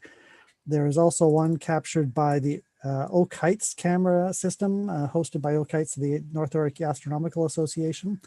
And they're just north of Cobourg, I believe the town is, or Colburn. I always get those two mixed up. And lastly, Ottawa Center RASC has a camera. Rick, any idea where that's actually hosted? Is that at the Elmer Observatory? Almont? No. So I'm not sure. I'm not actually sure where it's hosted. I shall check up on that sometime. So it's cool. This is the first major event we've had in a couple of years. And this is the American Meteor Society heat map of sightings. So people as far west as Toronto, Mississauga, Buffalo. I don't really believe these ones down here in New York State. I think they were just drunk or something, but a good turnout. And this is what it looked like. It started just over New York State, just north of Fort Drum at 95 kilometers altitude, traveled northward across the border, ended its trail at 36 kilometers high, just north of Brockville, Ontario. So Susan, no, this is not your 8:30 meteor. This is the 7:30 meteor, because there were 2 of them that night, and boy, were we ever confused. All right, Kim says 3. There's another one later on, but it was not as impressive. There was actually fragmentation occurred and recorded. What you can't see here in this picture is that this is going right through our back deck tree. thank God it didn't have leaves on it this time of year. Wow. Dieter Bruckner, one of our members, mentioned that it was available on, there's a story on the Weather Network, and they have the videos, they've got storyline, the analysis, pictures, dash cams, all kinds of good stuff as well. And I'm just going to copy and paste that into the chat, which I don't see the chat right now. Let's, there it is. And there it is. So it's just so cool. We've been at this for so many years now, and to actually have something happen and go boom in your face is awesome. I think that's all I've got, Kim.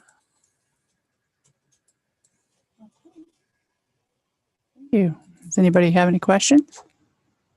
No. Nobody has any questions. Okay, next, Walter. You wanted to show us something. Oh, yes, I've got a light curve. Awesome. I'll try share my screen here. Not yet, Walter. Hang on a sec. Kevin's going to set you up. All right, I was thinking the other day, it's good we've been talking about novae, the one in Perseus, and I was thinking, oh, remember that one that was in Delphinus several years ago? I had to go and try plotting a light curve for it on AVSO, and I had to keep going further and further back, and then discovered that it was back in 2013. So it's already 7 years ago. And I've been imaging it with the telescope and the CCD. And so I did a light curve on AVSO. Let's see if I can, is it sharing? Not yet. We're just seeing your lovely name.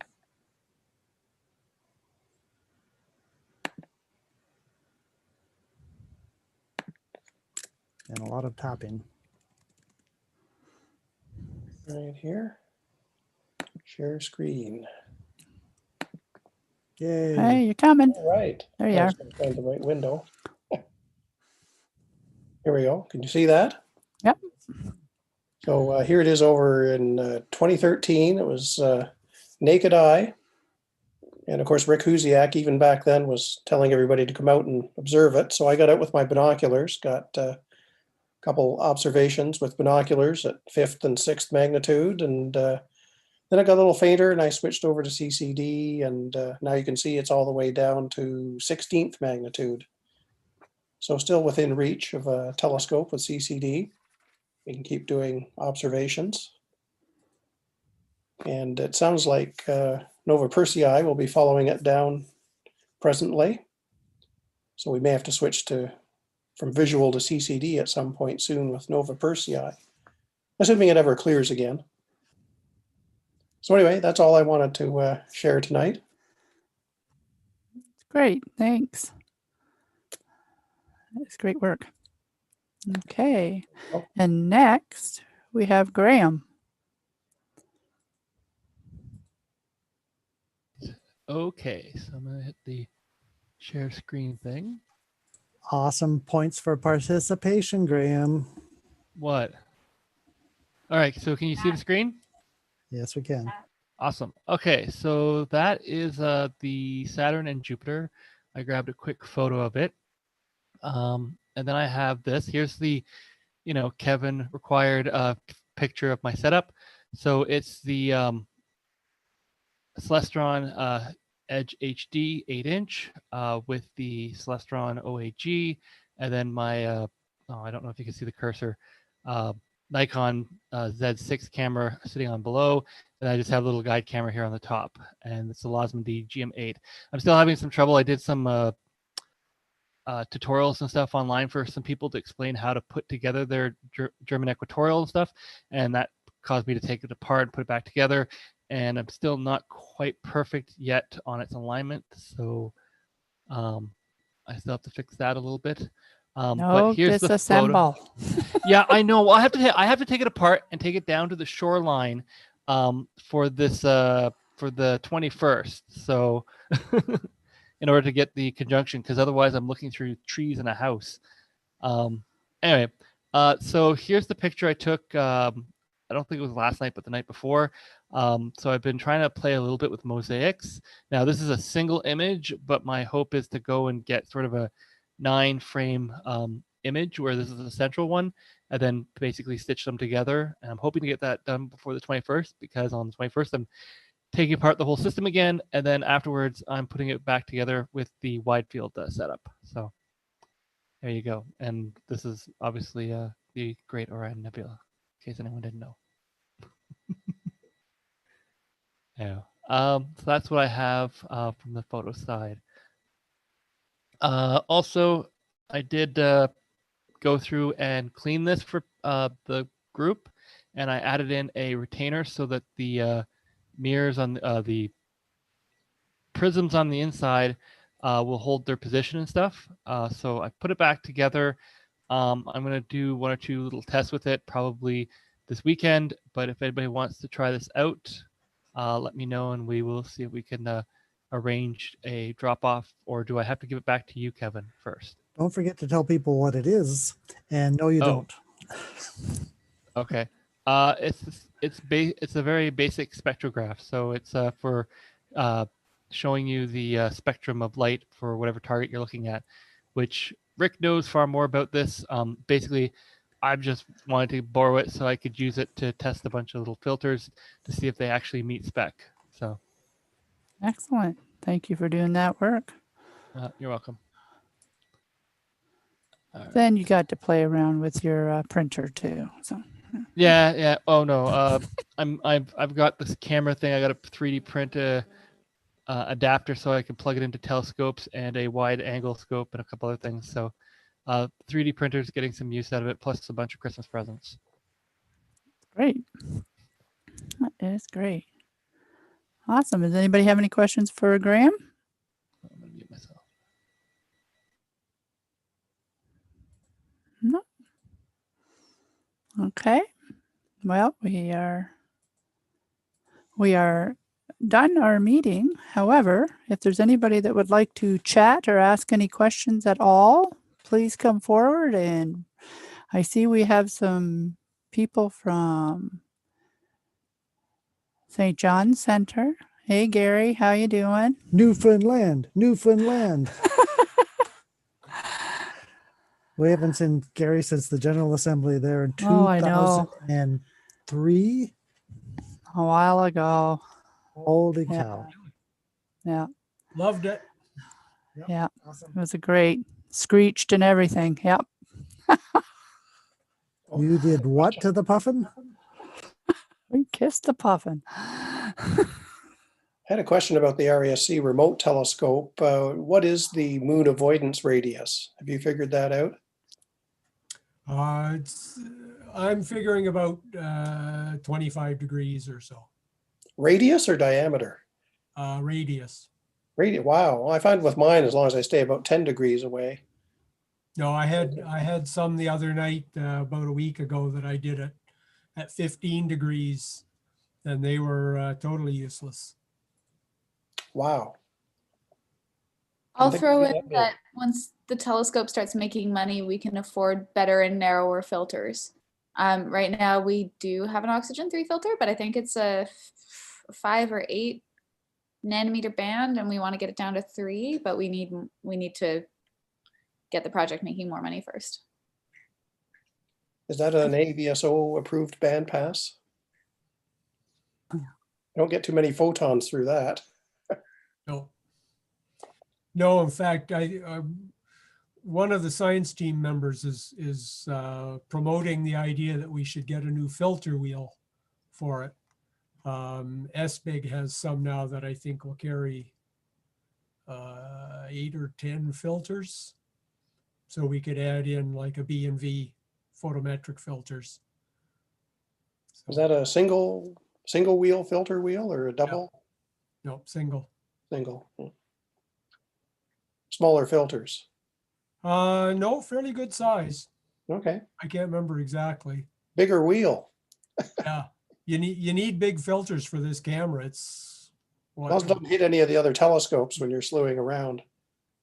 Yeah, it's pretty crowded in there.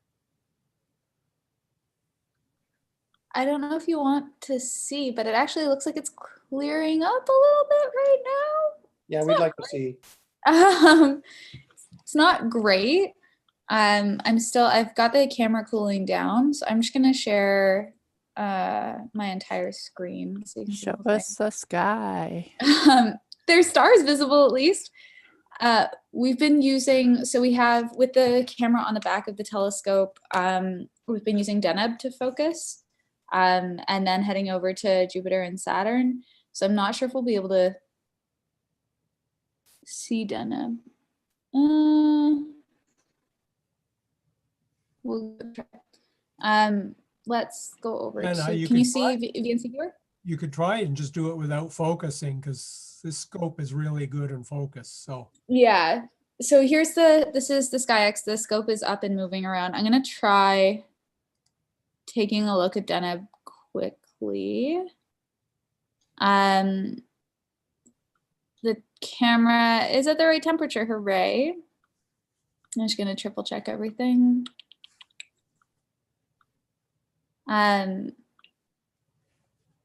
Yeah, so I'm gonna try heading to Deneb and seeing what we can do with it. This is everything goes through the SkyX, and then different teams use different programs to do their runs. I'm gonna switch back to a better microphone. So I'm talking again. There we go. The photo team usually uses CCD Autopilot, and the science team usually uses CCD Commander, just for the different needs of the various teams. Center and slew. And then the camera on the back is a Canon 6D as well. So we use Backyard EOS. Where has all of the little icons have moved around? Anyway, we have Backyard EOS. You'll notice I haven't turned on the white light yet. So, pat on the back. I don't hear any screaming. What's that? I don't hear any screaming. Yeah, no one's running around with their arms waving. Alrighty. Let's go to imaging. I'm gonna take, are we at Deneb? Yeah. I'm gonna take a test photo and see what we can, that's not the right window, see what we can see. We'll do,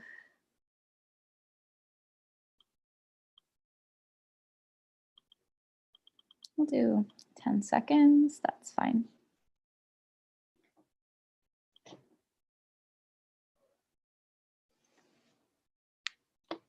Tim, I noticed you had your cat in the view. My cat has just woken up and is now starting to complain. She has moved off to sleep by the desk. Go do other things. Cat stuff. No, just still hang out in the same office, just not at the camera. Not right, not in view, yeah. Uh-oh. Where have things gone? There we go. Okay, so I'm gonna try to focus, but I really don't think it's gonna go. Wow. Yeah. There we go. Oh, it's not so bad. Hey, that's pretty good. Maybe. I'm gonna nudge it a bit and see what happens. Yeah. So we've developed this procedure so that it's pretty good. So that we can have different people from different teams make sure that we do everything that we need to get the right pictures. Let's go. I have forgotten most of it though, even though I actually wrote the document. So I'm gonna just pull up the document so I know what I'm doing. And we go to the right guide star because I already made that mistake and typed it in wrong.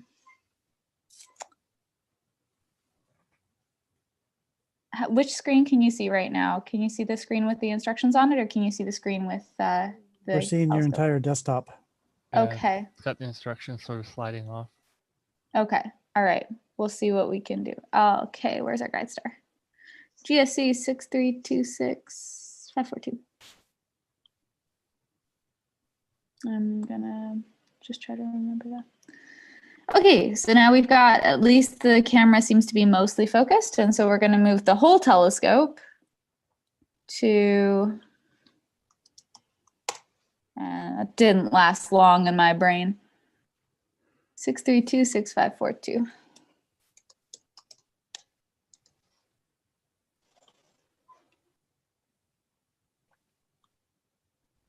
So this is the trickiest part about imaging this, is that these planets are real close to the edge of our roof, as everyone's been having this issue. And up here, it's even more of a problem, at least in California. It's a little, the two planets are a little bit higher up in the sky. This line in the Sky X is a line where the team went along with the camera and imaged to try to figure out where the roof was. So everything that's on the other side of this line is questionable whether or not we can shoot it.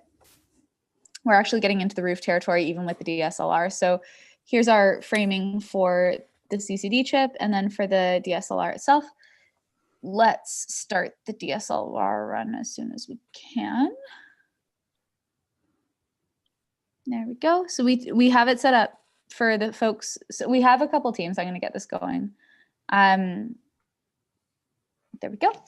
We have a couple different teams on the telescope. We have the photography team and the science team, which can both be joined or will be able to be joined starting in about February, where you can learn about what's required in both of those areas. The science team is quite a bit younger, and Rick was talking about this. It's quite a bit younger than the photo team.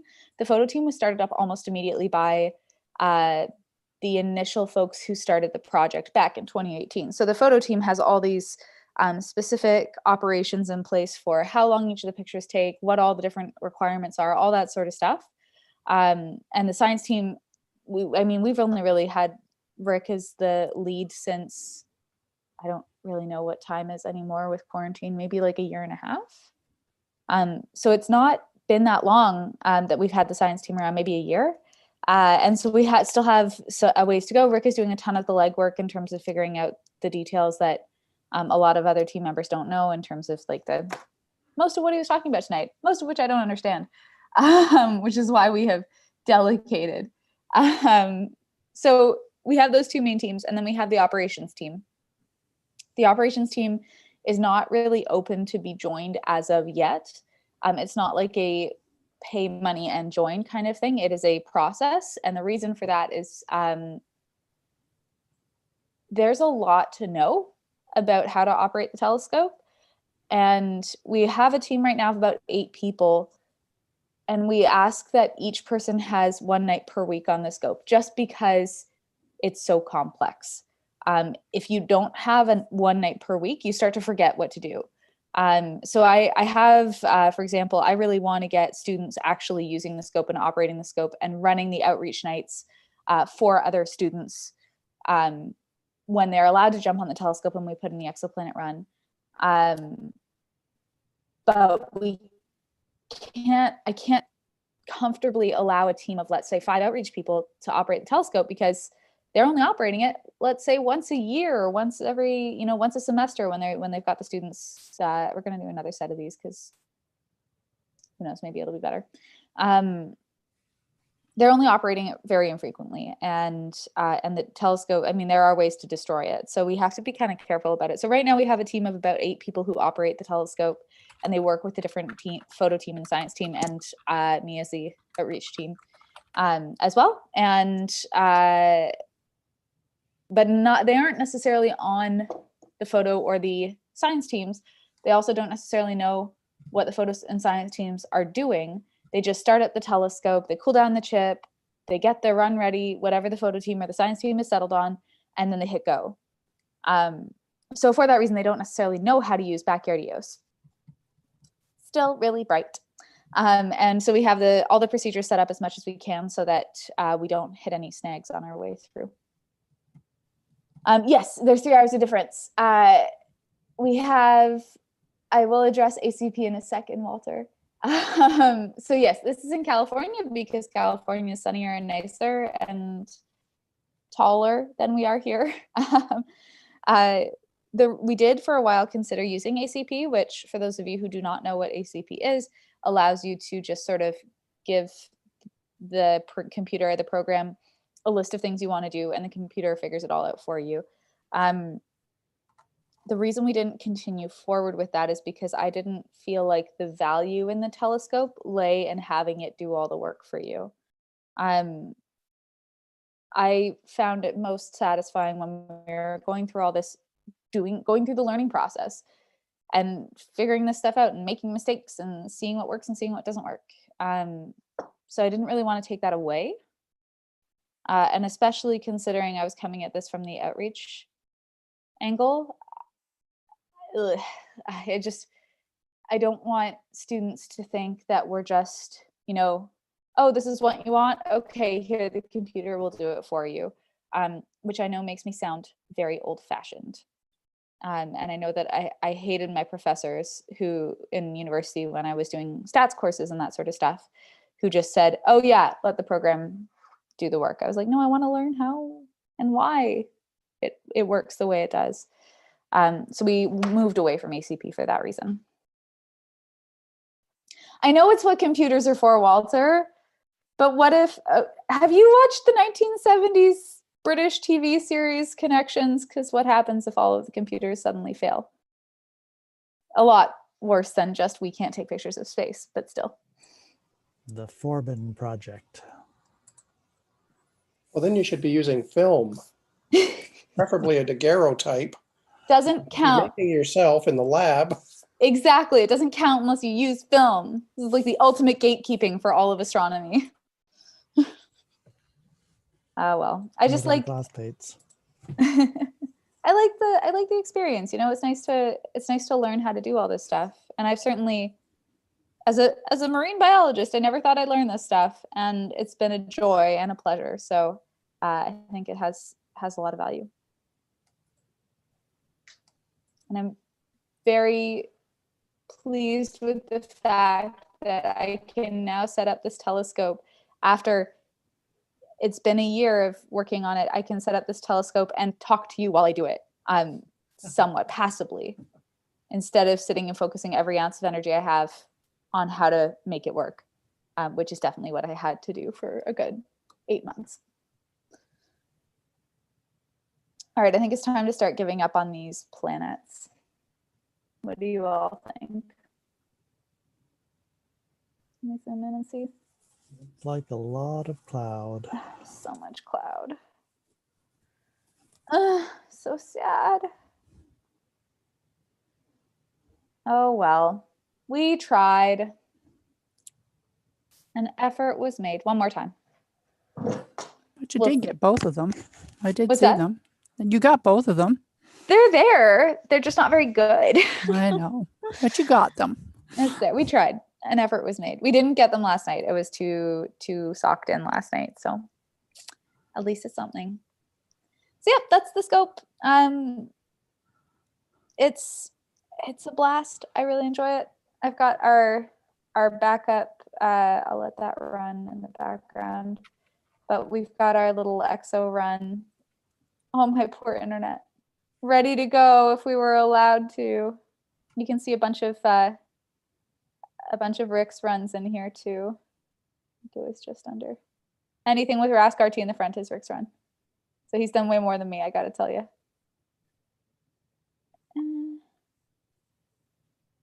No, I guess up at the top.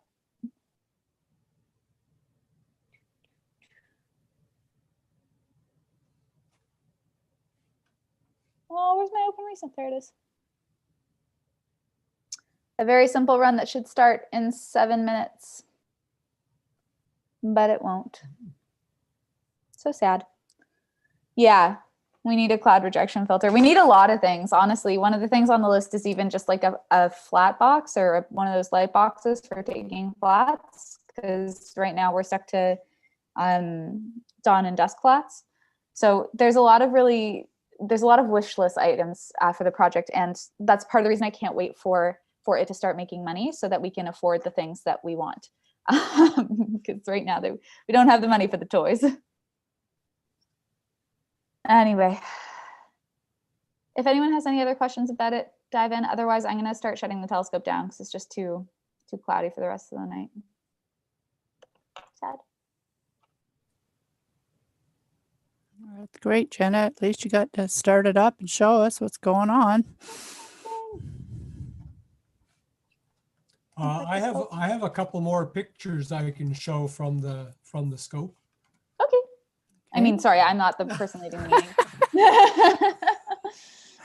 Yeah, go ahead, Rick. So this is because I'm shooting M31 anyway. I just went on while it was shooting my variable in M31.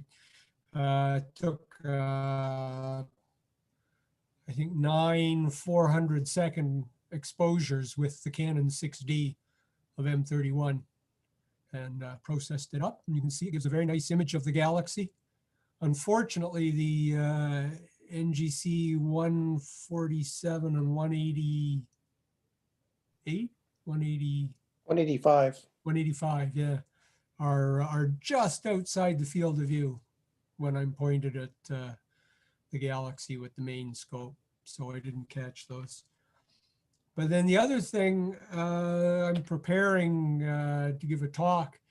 The bright star here is 40 Eridani, which some of you may recognize the name of it because it's quite a famous star, not because of the star itself, but because of the little double right beside it. The blue or white one to the left, lower left of the pair, is actually the easiest to see white dwarf in the sky. It's like 9.5 magnitude or something, quite easily visible. And then right next to it is actually a very dim and cool red dwarf. So two very unique stars. There's the only other two white dwarfs that are, quote, easy to see because they're bright enough are the companion to Sirius and the companion to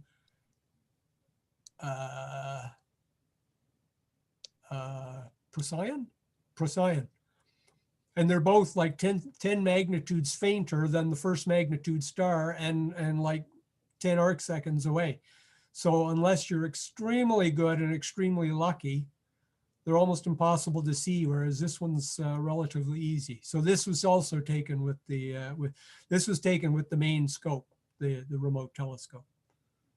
Just a couple of exposures, just quick to sort of catch the colors and see the two stars. So that's that. That's so cool. That's one of those things that kids, whenever I do presentations for kids, they'll jump and be like, where can I see this type of star or this type of star or this black hole? I want to see pictures. And that's a nice way to do it. That's pretty cool.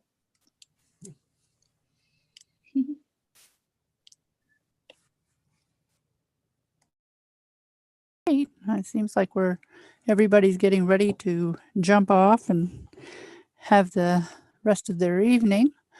So I just want to remind you all that you can check us out on Facebook.